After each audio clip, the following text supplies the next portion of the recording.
Plática con Miguel Mejía, 2 de octubre de 2018. Bueno, como tú dices que quieres saber sobre el día que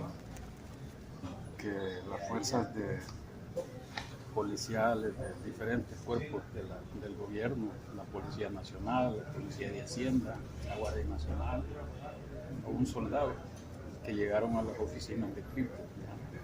Estamos hablando del día 19 de abril de 1989. Ajá. Esa fecha no se me olvida por dos razones, porque ese día fue el día de la captura y también el 19 de abril, pero del 93, nació mi hijo, uno de mis hijos, Erich. Ese día quizás tendría que retroceder un poco, Mario, porque comenzó bien fuerte para nosotros. No hay que olvidar que estábamos en el contexto del conflicto, ¿verdad?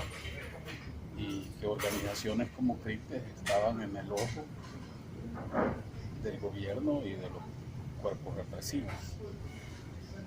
Entonces los consideraban, a organizaciones como CRIPES, el gobierno los consideraba, y el ejército los consideraba como miembros del FMLN, subversivos, comunistas, los consideraba grupos de fachada, o sea, entonces los dirigentes y los miembros de organizaciones como CRIPES también sufrían persecución, o sea,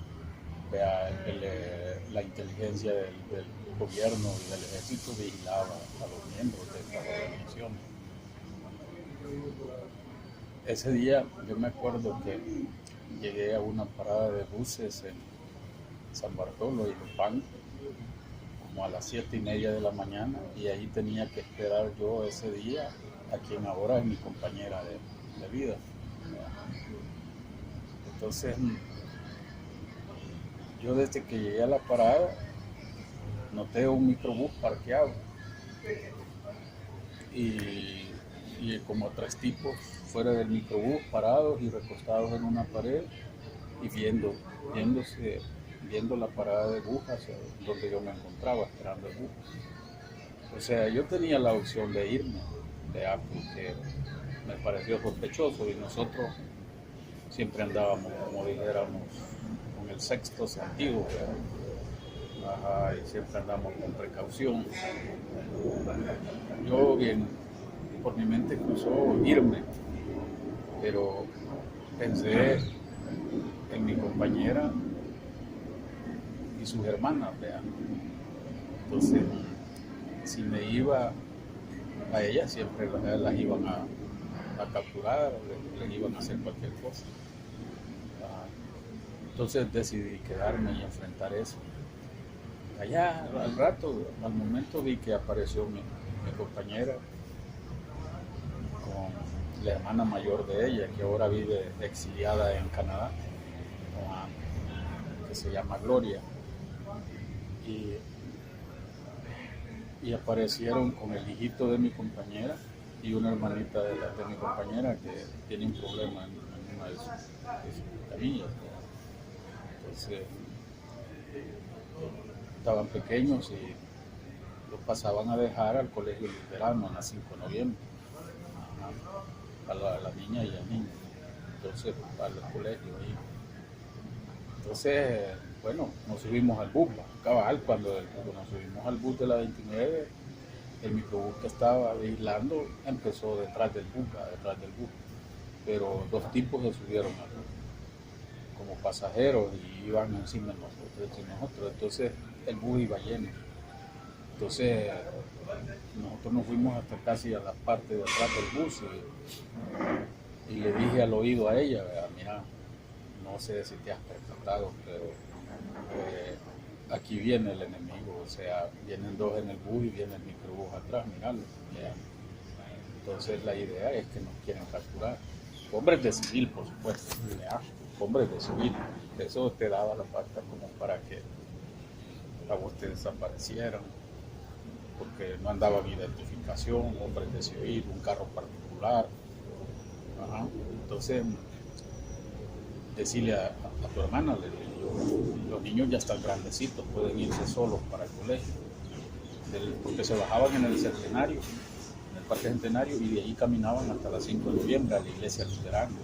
Ahí estaba el colegio ese, no sé si todavía existe, yo creo que sí. Entonces mi compañera le dijo al oído a su hermana lo que pasaba, y la hermana dijo, no, yo voy a ir a dejar a los niños. Entonces, en la subida de allí por Molsa a la terminal de Oriente, el microbús sobrepasó al bus. Entonces dije yo, entonces van a ponerse delante, y van a parar el bus posiblemente. Entonces, ese momento aprovechamos mi compañera y yo para tirarnos del bus. ¿Verdad? Entonces llegamos a la oficina y empezamos a averiguar, y entonces ya, solo para confirmar, ¿verdad? Que siempre siguieron a la hermana de mi compañera, ella se iba caminando, la siguieron hasta el colegio, dejó los niños, y ya cuando venía de regreso, entonces la capturaron. ¿Ya? Entonces fuimos a poner la denuncia a la tutela legal del arzobispado con mi compañera, y ya iba saliendo la mamá de ella, la que ahora es mi suegra, que ya iba a poner la denuncia de ella, de su hija.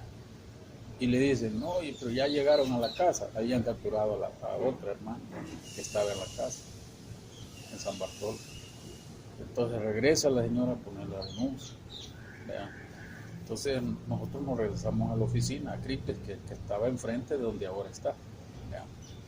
Y bueno, ese día era de tensión porque le habían caído a otros organismos humanitarios, que nosotros llamábamos así, como creo que CONAMUS o MUSA, a todas esas organizaciones de mujeres, a FENASTRA, estaba cayéndole el ejército, ¿verdad?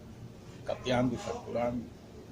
Entonces nosotros pasamos ese día como emergencia, y por ahí como a las 3 estábamos en una reunión, como 7 compañeros y compañeras, evaluando y analizando esa situación que estaba pasando y que nosotros podíamos ser los próximos.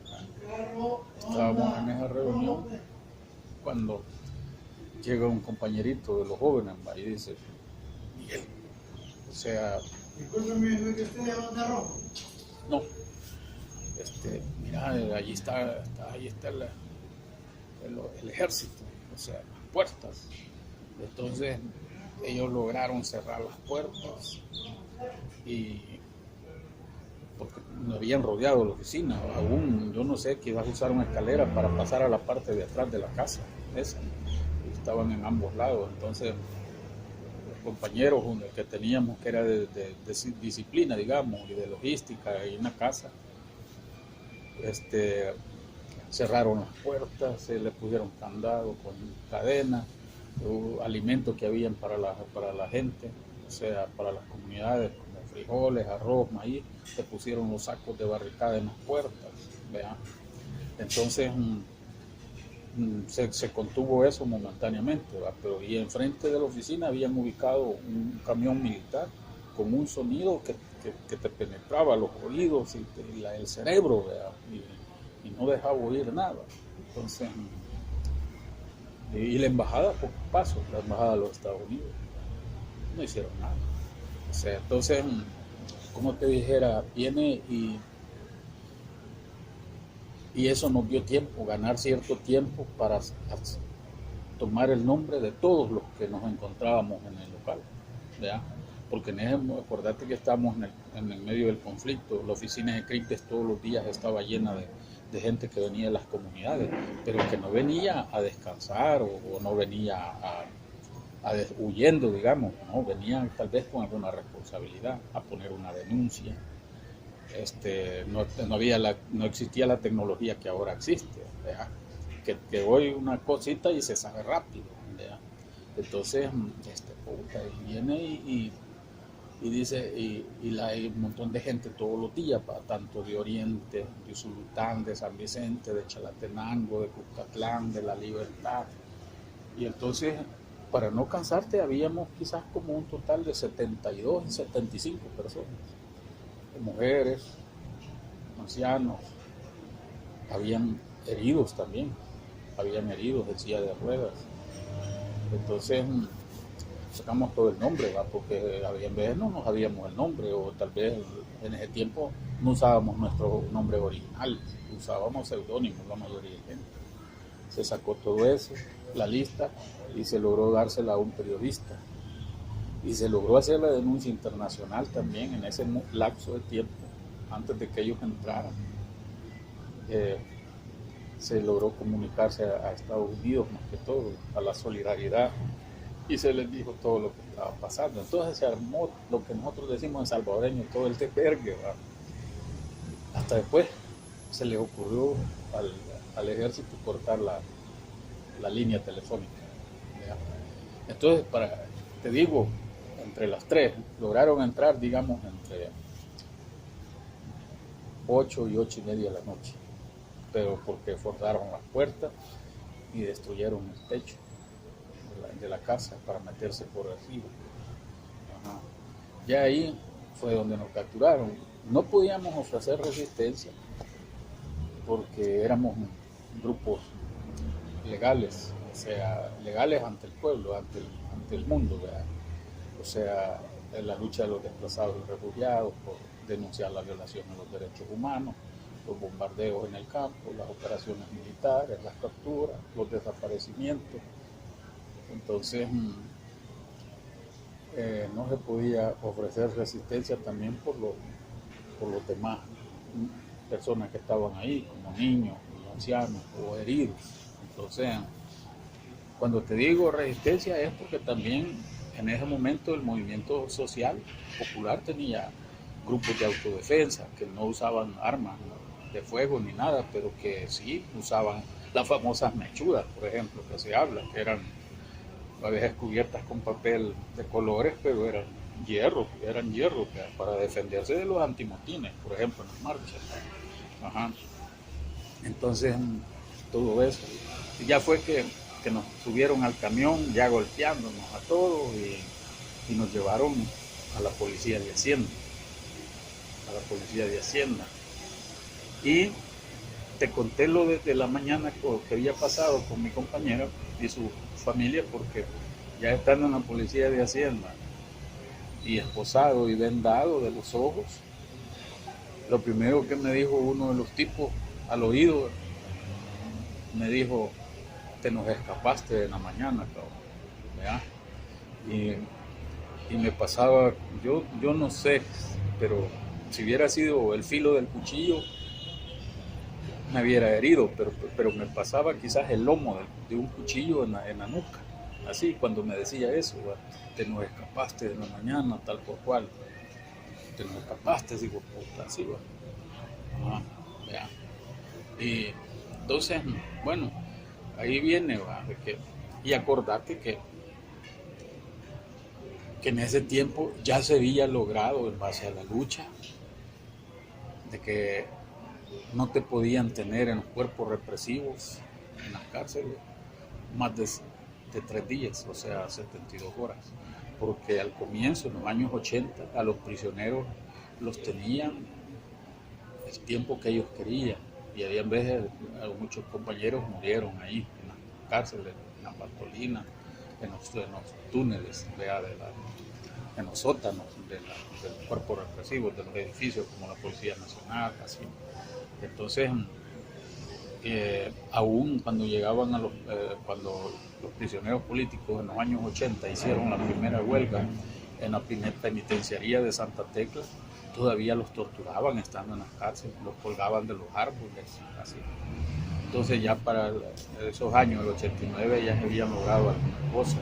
Ya existía el COPES, Comité de Presos Políticos de El Salvador, tanto en Mariona como en Cárcel de Mujeres, ¿verdad? Entonces,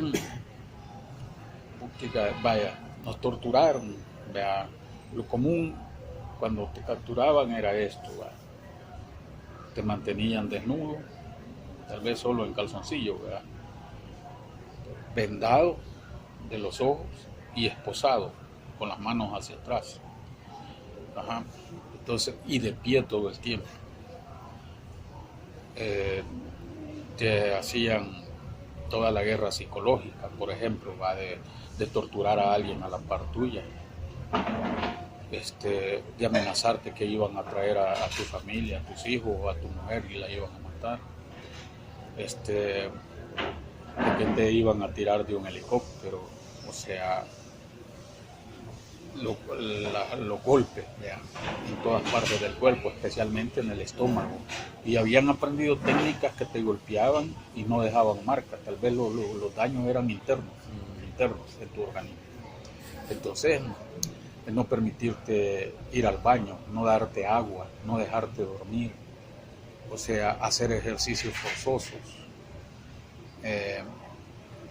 ponerte la capucha, por ejemplo. Ajá. La capucha es una bolsa de plástica que te la ponían a veces con cal.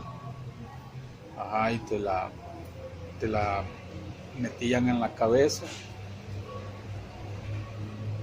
y te la apretaban, ¿verdad? Para que no pudieras respirar. Entonces, y para que sacaras el poquito de aire que tal vez vos estabas guardando, te pegaban los rodillazos en el estómago. Ajá. Entonces, todo eso, no te daban de comer, no te daban agua, o sea, y muchas veces transpirabas porque las salas de tortura eran pequeñas y con poco aire, porque eran bien cerradas con vidrio, con ventanas de vidrio. Pues. Entonces, vaya, nos llevaron ahí, te digo, allí interrogaron hasta los niños, porque allí iban niños y les preguntaban, ¿quién es tu papá? ¿Quién es tu mamá? Había el caso de la niña de una compañera que quizás ya la habían aconsejado, ¿verdad? Porque la niña decía, eso no se dice, ¿verdad? Ajá. Entonces creo que ese día, ya en la madrugada, como que soltaron a una compañera con todos los niños y la vinieron a dejar tirada al centro de la ciudad, o sea, cuando no hay nadie, o sea, entonces la Cruz Roja los recogió y así fueron sacando, torturados, pero los fueron sacando, los fueron soltando a los 3 días, a las 72 horas, así, vea, torturados, golpeados. Por ejemplo, a mi compañera, después de que salió de ahí, estuvo en cama quizás como 15 días, o sea, de los golpes. La habían dejado, alguien me dijo que estaba como, o sea, golpeada. Había un compañero que no podía hablar porque de todos los golpes que le habían dado en el pecho, ¿verdad? Ya cuando él hablaba solo hacía un ronquido, ¿verdad? Entonces, vaya, así pasó y luego al final a 6 no nos soltaron, 3 mujeres y 3 hombres. Vaya, las mujeres fueron la Trine, le decíamos nosotros, una compañera de Suchitoto, originaria de Suchitoto, la compañera Isabel Hernán y la compañera Mirta Las López fueron a parar a cárcel de mujeres. Y nosotros, estaba Inocente Orellana, que vive, Suchitoto, vive en la comunidad La Bermuda ahora, Jorge Olmedo, que era un joven, hijo de la Trine, que Jorge, por cuestiones del destino, después de la guerra, él se hizo motorista, andaba manejando furgones por países de Centroamérica, quizás logró hacer algún dinerito y logró comprar un microbús y se metió a trabajar en la línea esta de San Martín, a 140, y quizás se opuso una vez a que lo extorsionaran o lo robaran, pero lo mataron a Jorge ya después de la guerra. Y yo, vea que fuimos a parar ya al penal de San Vicente, la cárcel de San Vicente. Allí hay un detalle, yo te voy a decir. En el 87 yo ya había sido prisionero político y en ese tiempo los políticos estaban concentrados en un solo lugar, que era Mayona. Era, como te dijera, la lucha en esos años era tan fraterna, era tan bonita, que éramos como hermanos y éramos como toda una familia. Fíjate que hay un detalle, para 1986, que fue el terremoto, en octubre del 86, el 10 de octubre, yo no estaba en Mariona, no estaba preso todavía. Pero antes de ese terremoto, lo que hacían en general en las cárceles es que encerraban a los prisioneros a las 6 de la mañana, a las 6 de la tarde, y los sacaban a las 6 de la mañana. Ajá. Hacerte la idea de que esos prisioneros no ven las estrellas, no ven la luna, no ven nada. Entonces, pero a partir del terremoto del 87, los políticos se tomaron su sector en Marión y arrancaron las puertas de las celdas e impusieron su propia disciplina.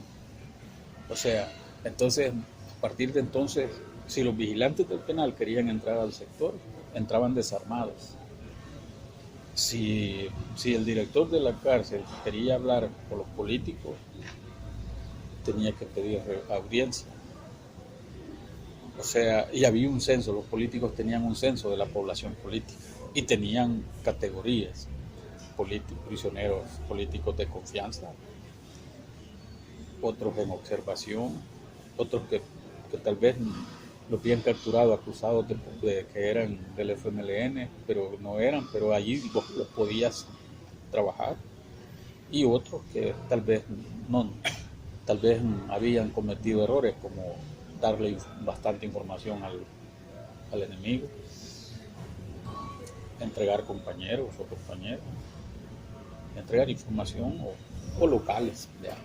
Entonces tenían todo un control, había una clínica, había una tienda que parecía un súper ahí.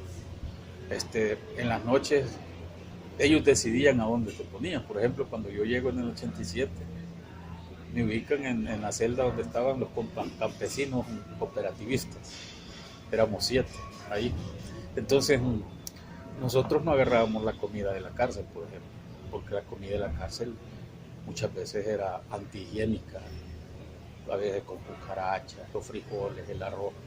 Al café, por ejemplo, el café, la mayoría de compas no lo tomaban porque le ponían un montón de yodo. ¿Sabes para qué?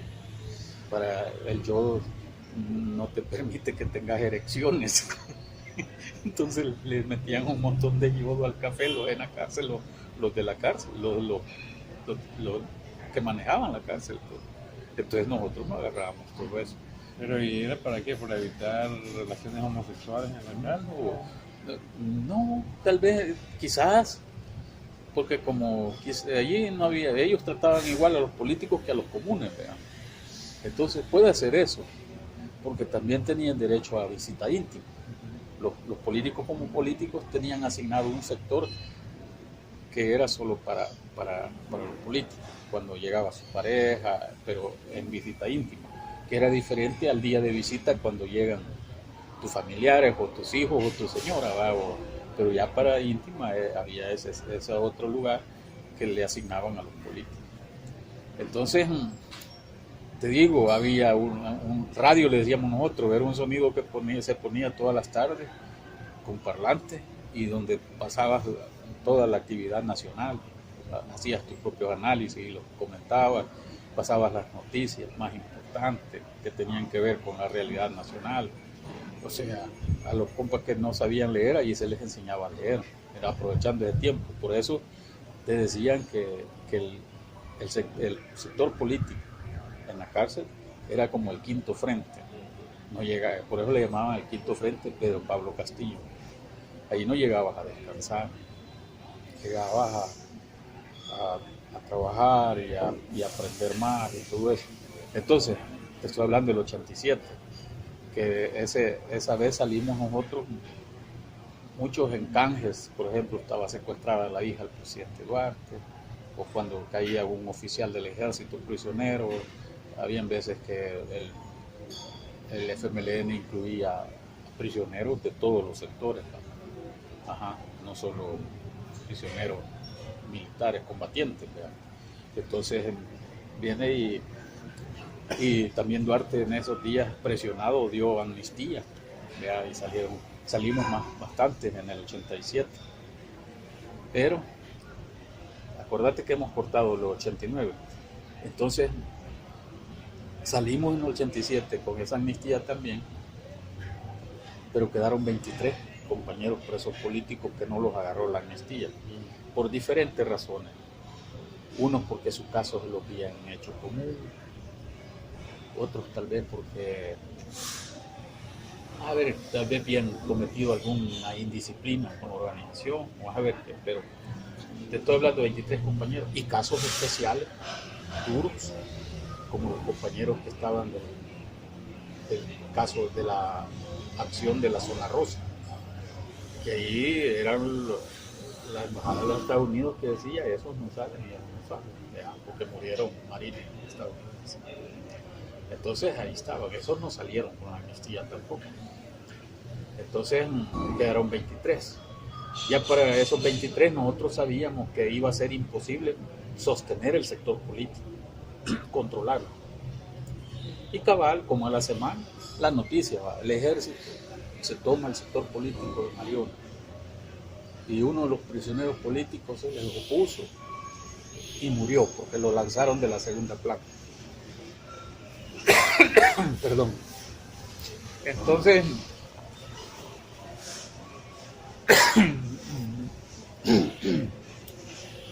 a partir de ese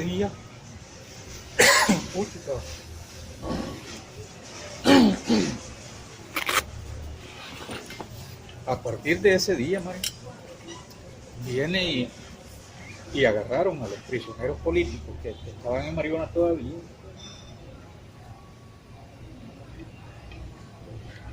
Los amarraron y los distribuyeron por todas las cárceles del Salvador para destruir la organización política. Entonces, cuando nosotros caemos presos otra vez, que yo caigo preso en el 89 con la gente de Krieger, ya es que nos desperdían por todo el país. Me acuerdo que solo nos tuvieron como 5 días aislados. Aislados se llama, que nos tenían en Mariona, pero no estaban a lo libre en el penal, sino que encerrados en una celda con comunes, castigados. Y ya un día, como los 5 días, llegaron y nos sacaron, nos pusieron en un pickup y nos llevaron a San Vicente, revuelto con los comunes. Tenía que dormir en las celdas con los comunes los primeros días. O sea, por ejemplo, yo me acuerdo que quedamos en diferentes celdas, ¿verdad? Y en la celda que yo quedé estaba solo Jorge, conmigo. Y entonces dormíamos en el suelo porque no habían camas disponibles. Camas les decían a unas cosas de hierro que más parecían matatas, porque si alguien se acostaba se descolgaban, ¿verdad? De viejas. Entonces nosotros dormíamos en el suelo y me acuerdo que el jefe de celda siempre es un preso de más confianza con el director del penal y que tal vez es un poco disciplinado y serio, ¿verdad? Entonces ahí nos ahí nos quedábamos debajo de la cama de él, ahí nos quedábamos Jorge y yo, tronco y punta, ¿va? Pero con la ropa puesta, con los zapatos puestos y con la mochilita de almohada, ¿verdad? Y no podías tener mayores cosas, solo andabas la ropa puesta y la mudada de repuesto. Eso era todo. Entonces, allí sí ya lo tocó. Y una cosa, te voy a decir, la lucha siempre fue reconocida por el pueblo. O sea, porque cuando vos caías y estabas con los comunes, con los precomunes, la mayoría de ellos te respetaban. O sea, si vos te dabas a respetar, ellos te respetaban. Y aunque no compartieran a veces la de la lucha, pero te decían, no, hombre, ustedes ya van a salir, ustedes ya se van a ir, ¿verdad? Así. Ajá. Entonces, así, ¿verdad? Te digo, estuvimos quizás como casi 6 meses, quizás, digamos, que estuvimos. Y para nosotros eso fue poco, porque te digo, hubo toda una presión internacional al gobierno, ¿verdad? De que nos dejaran libres. Y al final nos tuvieron que soltar, pero también hubo necesidad. Vos sabés que este sistema judicial ha sido corrupto. La organización tuvo que pagarle al juez para que nos dejara libres, ¿no? Cierta cantidad de colones por cada uno de nosotros. Ajá. Entonces, la historia, esa es la historia. Yo creo que la idea del gobierno y de los cuerpos de seguridad, mal llamados de seguridad, era destruir a Krieger, descabezaron. porque era un movimiento fuerte. CRICTES es la organización que hizo toda la denuncia nacional e internacional. CRICTES es el que hizo tomas de iglesias, tomas de marchas. O sea, CRICTES es el que organizó a los desplazados, hizo las repoblaciones, las repoblaciones. Entonces era un trabajo fuerte y yo creo que el objetivo era descabezarlo, pero no lo lograron. O sea, nosotros, bueno, ahí andamos, va un poco viejos ya, va enfermos, va como Isabel, está un poco mala de salud, pero ahí andamos todavía algunos, ¿verdad? Entonces no sé qué más querés que te comparta. ¿Y por qué decidieron dejar precisamente a ustedes 6? Quizás pensaban que nosotros éramos como la cabeza de la organización, pienso yo, ¿verdad? Porque en ese momento la Isabel, por ejemplo, era la presidenta. Ajá. Entonces todos teníamos responsabilidades bastante fuertes en CRICTES. ¿Usted tenía cargo específico? Sí. Hasta al final siempre me decía un compañero de las brigadas internacionales de paz, un colombiano, me decía, usted, yo lo veo que siempre anda ocupado, pero verdaderamente yo no sé cuál es su asignación específica, me decía así. O sea, nunca yo no puedo decir qué es lo que usted hace, me decía así. Entonces, eso era bueno, ¿ya? Pero sí teníamos, por ejemplo, me acuerdo que una de tantas responsabilidades era la de comunicaciones, la propaganda y todo. Ajá. O sea, por ejemplo, me acuerdo que CRICTES tenía un periódico que se llamaba Futuro Digno. Ese periódico se sacaba mensualmente. Ajá. Y entonces lo regalabas en las manifestaciones o pedías colaboración y la gente lo compraba. Pero la primera edición que hicimos, lo hicimos a mano. O sea, ¿verdad? Y eso lo mandamos como a imprimir y salió un solo desvergue, pero salió periódico. Ya después se hizo más formal, más profesional. O sea, ¿verdad? Por ejemplo, toda la propaganda que se hacía, bueno, las mantas, eran brigadas de propaganda, se decía, ¿verdad? Las mantas. Para hacer los afiches se hacía puro mimeógrafo y una compañera de la Universidad de El Salvador llegó a darle una capacitación a un grupito selecto y ese grupo era el que hacía toda la propaganda después en mimeógrafo, ¿verdad? Ahora todo es moderno, ¿verdad? ¿Y usted era como el editor? Es que, puta, por ejemplo, vaya, esa es una de las tareas, me acuerdo, y que nos poníamos a copiar todo eso, ¿verdad? Y, por ejemplo, a veces me tocaba trabajar los comunicados de prensa. Ajá, los comunicados de prensa. Y, puta, ahí me ayudaba bastante porque me ayudó bastante. Uno a veces no valora en su momento las cosas, ¿verdad? Pero, por ejemplo, hubo un tiempo que estuve asignado al trabajo exterior y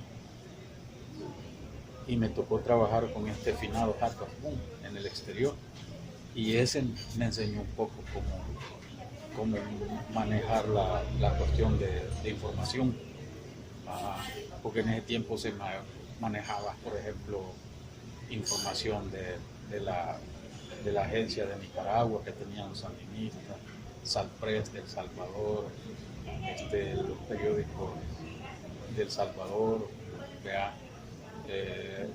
Las noticias de los periódicos cubanos, todo eso. Entonces sacaba todo. Entonces eso me acuerdo que después me ayudó bastante, ya cuando, ¿verdad? A la hora que tenías que elaborar comunicados de prensa y todo eso. Pero es que nosotros aprendimos a hacer de todo. Yo mismo sé que a veces me cuesta decir qué era lo que yo hacía. Me cuesta, porque, o sea, es que nosotros, vos hacías de todo. O sea, la cuestión era que el proceso avanzara. Ajá. Y o sea, hacías de todo y con disposición y de buen modo y con ganas. Ajá. Eso. Sí, y me acuerdo que solo se nos daba 50 colones al mes, que era para el bus. Nadie tenía salario, era para el bus. Y pasó una cosa, te digo, ese detalle siempre se me había escapado. En el 87, cuando me capturaron, fue en septiembre. Mira, en ese tiempo éramos como semiclandestinos, porque las organizaciones eran abiertas, pero vos eras semiclandestino siempre. O sea, no llevabas una vida normal, no podías ir a fiestas, no podías andar en lugares públicos. Ibas a hacer algo, pero los demás sabían a lo que andabas haciendo y a dónde ibas. O sea, por cuestiones de seguridad y todo eso. Entonces, me acuerdo que esa vez me capturaron en el 87 viniendo siempre del lado de Ilopango, en la 29, y cuando llegué al seguro del social ahí, porque había un bus que decía hospitales, llegaba hasta ahí al seguro social y de ahí se regresaba. Allí me bajé yo, donde se bajó el último pasajero, yo esperando que se bajara toda la gente para bajarme yo. Pero hubo un tipo que no se bajó, el que iba detrás del motorista. Entonces a huevo yo pasé adelante, ¿va? Cuando quise poner el pie abajo al piso, cachado me hizo alguien, ¿va? Y me dijo, muchacho, no te muevas, si te mueves te morís. Ya el tipo que venía detrás del motorista sacó la gran pistola y me la puso en la cabeza. Ahí me pusieron una camisa en la cara para que la gente no me reconociera, para que estaba en la parada. Y me metieron a un microbús, a un picapié. Ahí me reventaron la frente, porque me metieron con fuerza. Me pegué en la puerta. Y sentí, ya me vendaron. Ya después sentí que debajo del puente del hospital me cambiaron a un carro más amplio, como una camioneta. Y ahí empezaron a hablar, y todo eso, ¿verdad? Y te van mencionando cosas y todo. Pero lo que quiero llegar es que pasé 3 días, que nadie sabía nada de mí. Entonces los compañeras y compañeros decían, puchica, pero fulano se ha perdido, ¿verdad? Porque mi seudónimo entonces era Gustavo Cruz. Ajá. Entonces se ha perdido Gustavo. Y nadie sabe su nombre verdadero y nadie sabe dónde vive.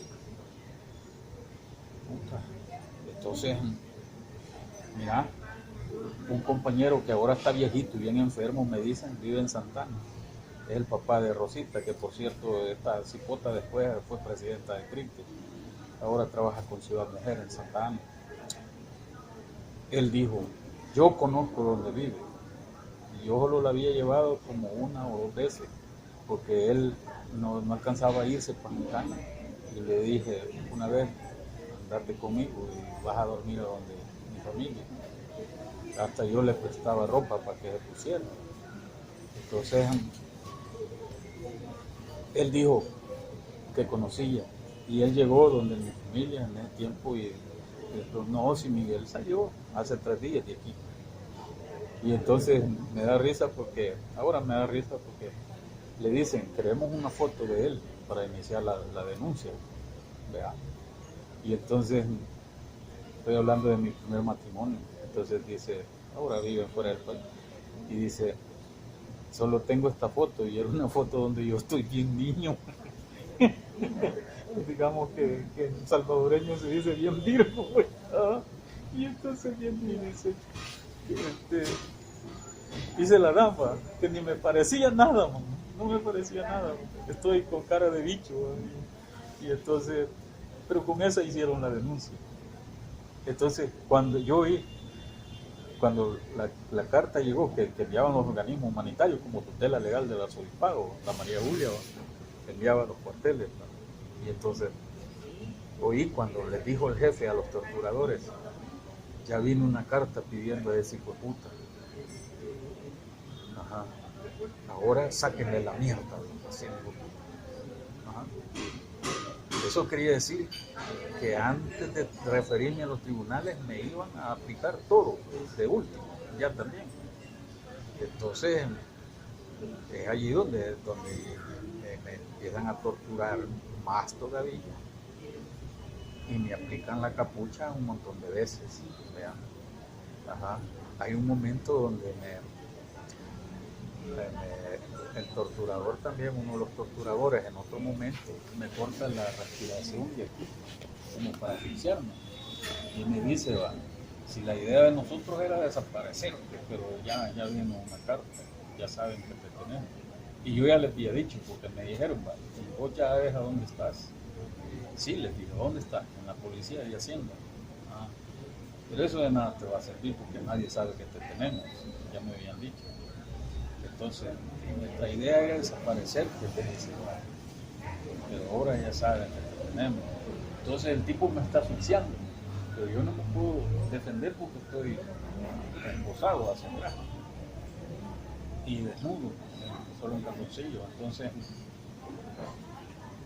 cuando yo despierto, o sea, porque como él me cortó la circulación de la sangre, la respiración, yo me desmayé. Entonces, cuando yo me despierto, solo oigo al tipo que está renegando. Hijo de que te measte aquí, que no sé qué. O sea, yo me vi ahorita. ¿Ya? Y yo le dije, mira, le digo, yo hace rato te estaba diciendo que quería ir al baño. Entonces yo le digo, puta, está trapeando. Yo oigo que está trapeando, por eso está enojado, porque está trapeando a mis orines. Entonces, te digo, ese detalle me había olvidado de decirte, de que como dijéramos, me salvó ese compañero me salvó, que conocía la casa, y eso era contra la regla. O sea, vos no podías llevar a nadie a tu casa, vos no podías conocer donde yo vivía, o yo conocer donde vos vivías. No, durante la lucha vos solo necesitabas saber lo necesario, no más allá. Solo lo que te tocaba hacer, eso, nada más. Entonces eso me salvó, y ahí está el compañero. Ajá. Ahí está. Ahí que te digo, a veces uno no queda bien, ¿verdad? Porque no me gusta hablar un poco personal, pero esta es la historia de miles de salvadoreños. Yo me acuerdo que en el 87 siempre me llevaron, se pasaron con mi tiempo, decían que tenían que readmitirme, te dije, a los 3 días, a las 70 horas, y me llevaron a los 5 días a los tribunales. Entonces, me acuerdo que un periodista ya me acercó y me dijo, ajá, Miguel, ¿cómo te han tratado?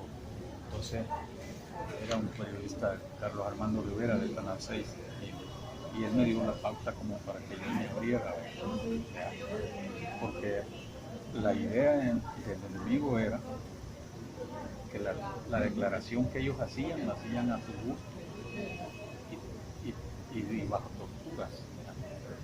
Entonces, al llegar a los tribunales, no podía decir toda la verdad, pero como si era una persona humilde, campesina, y que la llevaban bien aterrorizada, y se compa volvía a hacerse cargo de todo lo que le habían puesto en la declaración que ellos llevaban. Entonces, ahí, por eso es que había veces que contaba que salieran también, porque se hacían cargo de cosas que no eran bajo. Entonces, ese periodista me dio la pauta y yo me acuerdo, yo solo me acuerdo hasta este tiempo, me acuerdo que dije que eran miles y miles de salvadoreños que habían pasado por la sala de tortura de los cuerpos represivos, y que esa era la democracia que le ofrecía al pueblo. Yo no me acuerdo qué más dije, solo sé que cuando llegué a Mariona, uno de los compañeros me dice, hiciste mierda, lo digo, me dijo así, ¿no? Y otro detalle, los compañeros de Mariona, ya cuando estaba con los cooperativistas, me decían, mire compa, usted no va a trabajar, usted no va a hacer nada durante una semana, usted la onda es que se recupere, que descanse. Y el otro detalle que no te dije cuando te empecé a hablar del café y la comida chuca del penal, era que la comida que nuestros familiares nos llevaban frijoles, arroz, azúcar, o cosas así, leche, café, las poníamos en colectivo, ¿verdad? Y entonces ahí podía comer hasta que no le llegaba a ver nadie, o tal vez la familia que no tenía para llevarlo. Ajá, lo poníamos en colectivo y nos tornábamos un día de cocina por cada quien. Así. Ajá, eso. Entonces, son detalles que de resto voy recordando. También me acuerdo que en ese 87 la mamá de mis hijos, de mi primer matrimonio, llegó a los tribunales. Imagínate que esa era una de las preocupaciones que yo tenía cuando me tenía, porque ella estaba embarazada y en los últimos días. Entonces yo decía, esto le va a afectar a la mamá y al niño, al bebé. Puta. Y entonces todavía ella llegó a verme a los tribunales,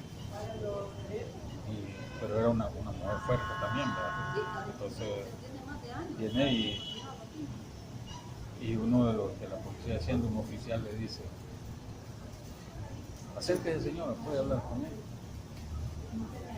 Y ella, seria, ¿va? Pero yo le dije, no, le dije, ay, solo cuídate y ahí hablamos cuando salga, ¿verdad? Yo no quería hablar con ella frente de ellos, ¿verdad?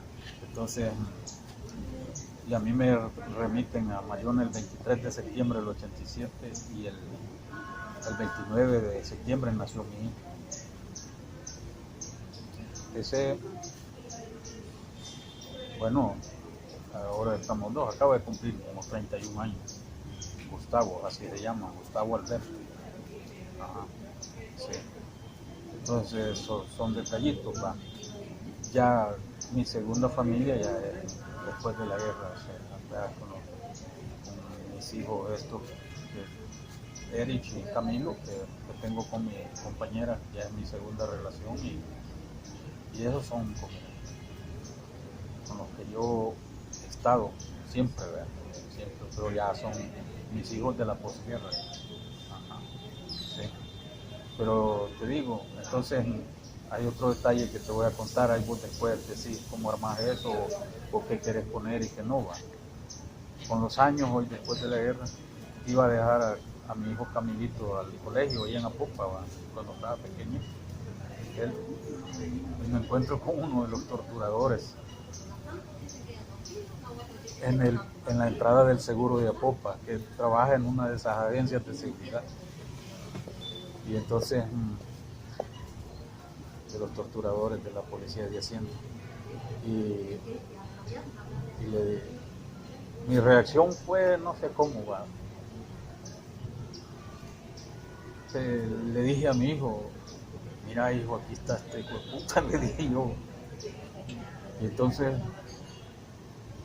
y me hice algo así como buscándome algo, inconscientemente. Ajá, porque yo no andaba nada. Y el tipo no hallaba qué hacer, o sea, porque el tipo se me quedó viendo y me conoció también. Ajá, porque acuérdate que cuando te tienen vendado, o sea, puedes hacer movimientos con la frente, con esto, y te puedes ir levantando un poco la venda. Y entonces yo le logré ver la cara a varios. Ajá. Entonces el tipo no hallaba dónde meterse, yo creo que deseaba hacer avestruz para meter la cabeza en las hojas, ¿verdad? Ajá. Y lo que dice mucha gente, ¿verdad? La verdad es que el tipo me dio lástima, me dio pena, porque aún yo estando en manos de ellos, yo le dije, mira, vos sos pobre, sos pelado, otro, y estás haciendo mierda a tu misma gente, estás defendiendo intereses que no son los tuyos, de los ricos, ¿verdad? Entonces, no, que ustedes los comunistas, y que no sé qué, ¿verdad? Y me acuerdo que me ponía la boquilla del G3 en el pecho y me decía, este es mi Dios para mí, este es Dios para mí, me decía así. Y yo pensaba, y ellos nos acusan de comunistas, y este me está diciendo que el fusil es Dios para él. Entonces, ¿en qué estamos, padre? Entonces, bueno, a lo que quiero llegar es que lo vi al tipo, y allí pensé yo en lo que dicen mucha gente ahora, ¿verdad? Que fue víctima de violación a los derechos humanos, que le mataron a su familiar. Dice, nosotros no queremos venganza, queremos justicia, porque se sepa la verdad de lo que aquí pasó. Ajá. Entonces, eso es lo que vas cargando. Aquí, por ejemplo, nunca hubo tratamiento psicológico a las víctimas de violación a derechos humanos, a los afectados. Cada quien ha tenido que hacerle huevo, como decimos, a su manera. Nunca hubo reparación a las víctimas. El otro detalle que se me olvidó decirte es que en el 89, después de la segunda captura, cuando salí, nos enviaron un tiempito de gira a Europa con la Tula, con la Gertrudis Mejía, hija de Justo Mejía y de la Mamalú, de los Codefán. Y entonces me acuerdo que fuimos para denunciar y para buscar recursos también para la organización. Me acuerdo que en España, en el País Vasco, me logró ver un médico que los compañeros allá consiguieron, ¿vale? Me vio de gratis. Ver un médico en esos países es carísimo. Y me hizo todo un chequeo. Yo venía recién salido de la cárcel y me hizo unas radiografías y me dice, mira, como ustedes andan rápido, yo no te puedo hacer el tratamiento, pero aquí está la radiografía. O sea, te han tratado mal, tenés un pulmón fregado. Entonces, llévate la radiografía y que te vean en El Salvador.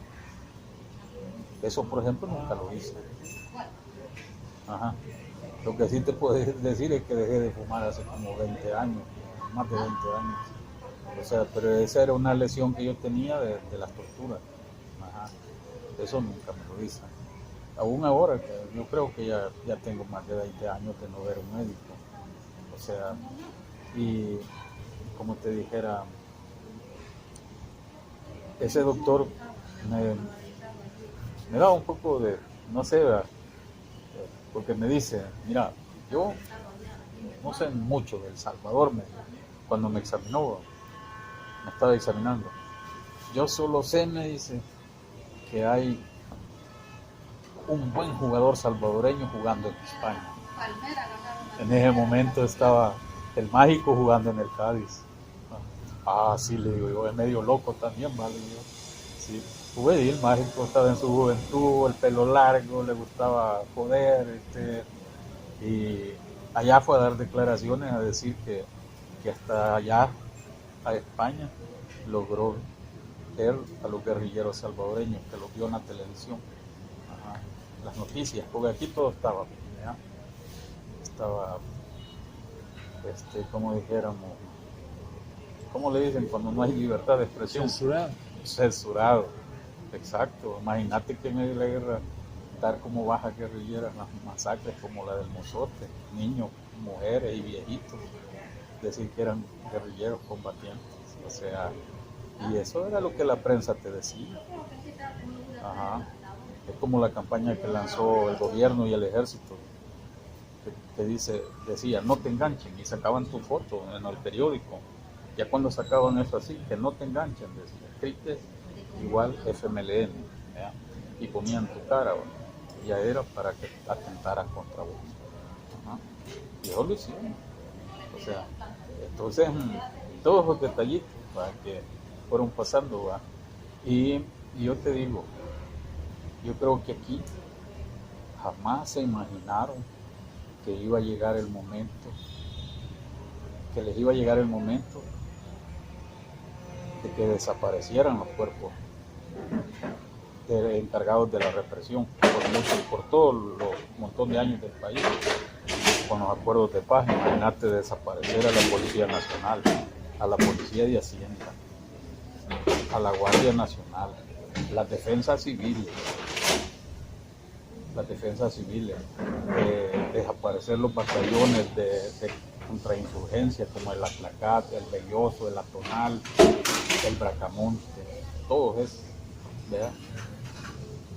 Hoy puedes ver a veteranos o excombatientes de ambos bandos juntos, porque tienen las mismas necesidades, ¿verdad? Salud, educación, vivienda, quieren las pensiones, o sea, los ves.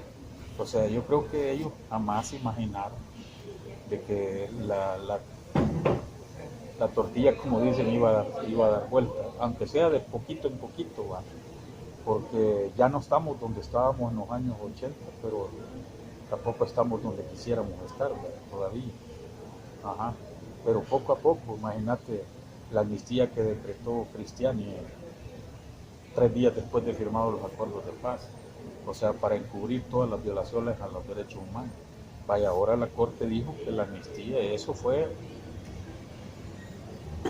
antidemocrático y que fue anticonstitucional. Entonces ahora las puertas están abiertas para juzgar muchos casos de violaciones a los derechos humanos, desde el más alto hasta el más pequeño, ¿verdad? El caso de Monseñor Romero, los jesuitas, todo, ¿verdad? Pero las masacres. Entonces existe la posibilidad, las puertas están abiertas, pero hay que hacer mucho trabajo todavía, mucho trabajo. O sea, y quizás para terminar, decirte, ¿vale? Nosotros orgullosos de lo que nos tocó hacer cuando lo teníamos que hacer, o sea, y en honor a los que cayeron en el camino, o sea, es porque uno continúa dando un pequeño aporte todavía, pero lo principal es que vos no vas a querer que lo que vos viviste, lo malo que vos te pasó, le pase a tus hijos. Vos querés lo mejor para tus hijos, que vivan en un país en paz, que haya mejores oportunidades, que haya respeto, ¿verdad? Que haya igualdad, o sea, vos, cuando uno se pone en el lugar de los padres, o sea, uno dice, puchica, cuánto sufrieron mis padres cuando uno se incorporó a la lucha, cuando estaba preso. Imagínate los padres que todavía andan buscando a los desaparecidos, los niños desaparecidos durante la guerra, que no busca. O sea, por ejemplo, mi padre murió en la guerra, mi tercer hermano murió en la guerra y no sabemos ni a dónde cayó. Y mi madre, hasta hace unos años todavía lo esperaba. Y yo le decía, récele, porque si ya no volvió cuando terminó la guerra es porque murió. Y yo traté de averiguar algunos contactos, pero no se pudo porque él se incorporó al Partido Comunista. Entonces mi mamá lo esperaba. Cuando recién terminaba y venían los aviones cargados con los lisiados que se estaban recuperando en Cuba, ella decía, tal vez ahí viene mi hijo. Ajá. Entonces son heridas no cerradas. Te estoy hablando de esto porque el gobierno cristiano, el gobierno de Arena dijo que había que perdonar y olvidar. Para perdonar a alguien tenés que saber a quién, ¿verdad? Y olvidar no vas a poder, ¿verdad? Pero perdonar sí se puede, pero primero tiene que haber justicia, saber la verdad y saber a quién vas a perdonar, porque si no sabes quién lo hizo, no puedes perdonar. Entonces las heridas nunca se cierran. Ajá. No somos Fíjate que cuando terminó la guerra, un periodista le dijo a Monseñor Rivera, al arzobispo de San Salvador, Monseñor Rivera, yo a la iglesia la veo en 2 etapas. La etapa que le tocó vivir a Monseñor Romero, la etapa más dura de la represión, más cruda de la represión que hasta él pagó con su vida, ¿verdad? Y la etapa ya de la guerra civil abierta, que cuando Monseñor Rivera, que es el que siguió después de Monseñor Romero, le tocó enfrentar, lidiar con la guerra y con las víctimas del conflicto. Él es el que apoyó mucho de los esfuerzos de los desplazados. Al comienzo que el gobierno decía que no había civiles en Chalatenango y las familias huyendo en las montañas con sus niños, ¿verdad? Y cuando él descubrió que el gobierno decía que solo guerrilleros había, solo combatían, y cuando Rivera Damas descubrió eso, el arzobispo lo denunció en Melillo, y él apoyó mucho la repoblación de San José de las Flores, que fue la primera. O sea, la iglesia dio un gran respeto. Entonces, a lo que quiero llegar es que cuando termine el conflicto, ¿verdad? La iglesia ya venía desde el 84 propiciando los acercamientos de diálogo, negociación, que la guerra podía terminar por la vía de la negociación. Y fue la iglesia de Rivera y Damas que organizó el primer encuentro en La Palma, en Chalatenango, en el 84. Después siguieron los encuentros del Ayagualo, en La Libertad. Después siguió el encuentro de la Nunciatura Apostólica y así. En el 89 es que el gobierno de Arena, cristiano, saca a la iglesia de la negociación. Y entonces, debido a la presión y la presión, es que después entran las Naciones Unidas como mediadoras en la negociación. Entonces, cuando se firman los acuerdos de paz y la guerra, el enfrentamiento armado termina, un periodista le pregunta a Rivera Damas, al arzobispo: Monseñor, se firmó la paz, ¿y ahora qué va a hacer usted? ¿Qué va a hacer la iglesia?